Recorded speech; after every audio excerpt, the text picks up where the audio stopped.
E a pessoa bota resolver essa questãozinha do Enem, em que pergunta qual desses pontos, Q1, ou Q2, ou Q4, ou Q5, ou Q6. Eu acho que a questão ela não traz esses mesmos pontos com essas numerações, mas o princípio aqui vai ser o mesmo.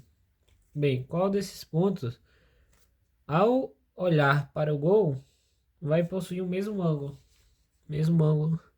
em que este ponto, que eu chamei de Q3, possui.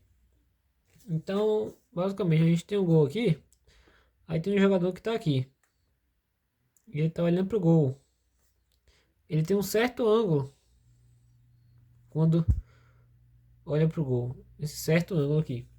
Agora, se ele passar para qual dos outros jogadores, vai possuir o mesmo ângulo, certo? O mesmo ângulo em que este jogador que eu chamei de Q3 possui. Bem, aqui a gente tem que usar a propriedade de ângulos inscritos, que olham para o mesmo arco. Se você tem um círculo, não foi muito bom, mas ok. Você tem um ponto que está olhando para um determinado arco, certo? Esse arco aqui. E tem um ângulo X. Se eu tenho outro ponto que determina o mesmo arco, certo? Olha só, esse ângulo vai ter que ser igual a esse, pois o arco determinado é o mesmo, certo? Então tem essa propriedade. Ou seja, se a gente olhar aqui na questão, temos circunferências. Tem essa pequenininha, tem essa maior. Só que o ponto Q4 está na mesma circunferência do ponto Q3. Então se eu passar a bola para o ponto Q4 e eu ligar aqui, olha só, vai estar olhando para o mesmo arco, certo? É como se eu tivesse aqui, ó, a circunferência e tem o gol. O gol está dentro da circunferência. Tá vendo? É uma corda. Daí tem o ângulo aqui. E o Q4 está olhando para o mesmo arco. Ou seja, ele vai ter o mesmo ângulo. Então na questão seria esse ponto. Alternativa correta. Muito simples.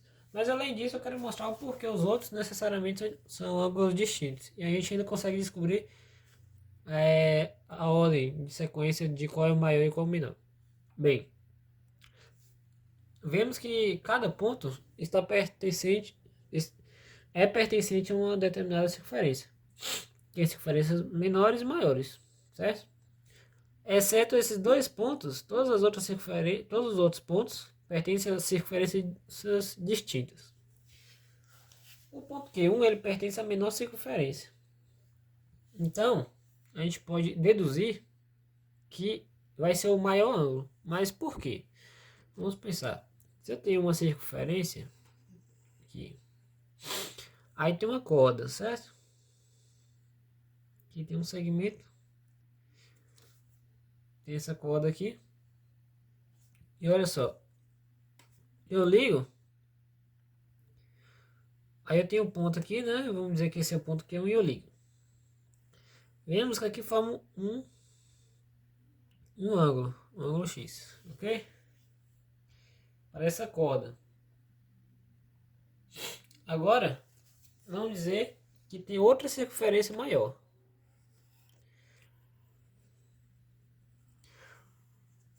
E o gol está dentro dessa mesma circunferência. E é o mesmo comprimento, né? O gol vai ser o mesmo comprimento. E aí eu tenho outro ângulo olhando.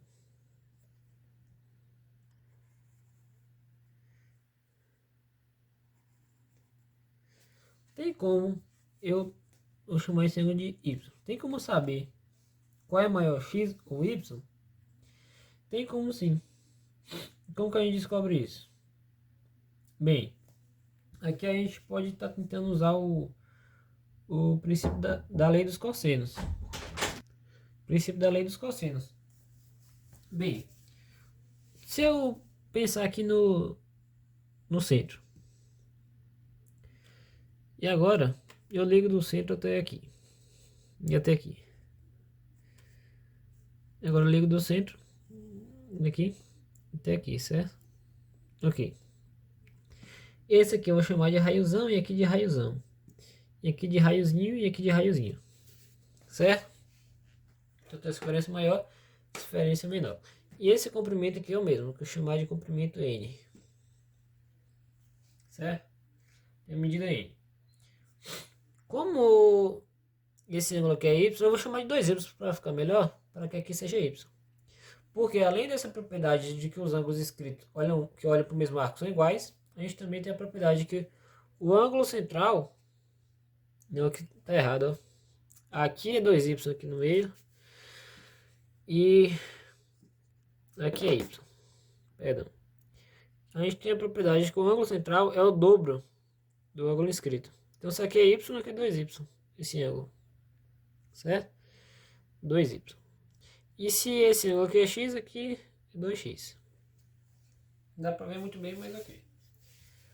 Então olha só, se eu aplicar a lei dos cossenos em cada um dos triângulos, que vai dizer que n ao quadrado no primeiro é igual a 2r ao quadrado menos 2r ao quadrado vezes cosseno de 2x. E no outro, n ao quadrado igual, eu botei 2r, mas é 2rzinho. 2r quadrado, deixa eu apagar esse r aqui. É rzinho, certo? Que é dessa diferença menor. 2r menos 2r ao quadrado vezes cosseno de 2y. Ok? Agora vamos analisar. Eu vou deixar apenas, vou botar esse 2r ao quadrado em evidência. Vai ficar n ao quadrado igual 2r ao quadrado, que multiplica 1 menos cosseno de 2x. E no outro vai ficar n ao quadrado igual a 2r ao quadrado, que multiplica 1 menos cosseno de 2y. Ok? Agora eu vou passar dividindo. Se eu passar esse 2r ao quadrado dividindo, fica n ao quadrado sobre 2r ao quadrado igual a 1 menos cosseno de 2x.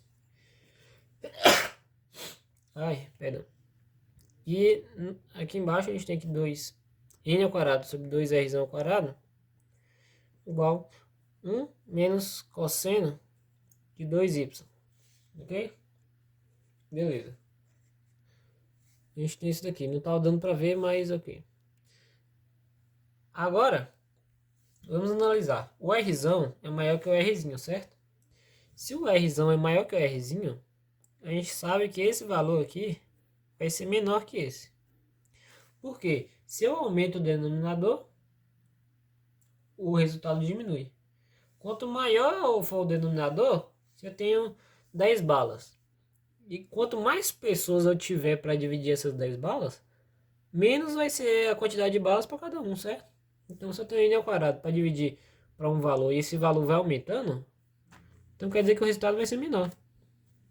Então, como o Rzão é maior que Rzinho, esse resultado é menor que esse. Ok? Agora vamos analisar então. 1 menos cosseno de 2x, então, vai ser maior que 1 menos cosseno de 2y. Aqui a gente pode cortar 1 com 1 e multiplicar por menos 1 dos dois lados. Porém, se você multiplica por menos 1, inverte, né? Então, o que a gente tem? Cosseno de 2x é menor que cosseno de 2y. Ok, então cosseno de 2x é menor que cosseno de 2y. Agora, vamos analisar o círculo trigonométrico.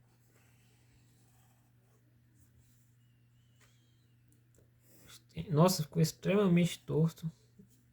Mas vai assim mesmo. Sabemos que esses ângulos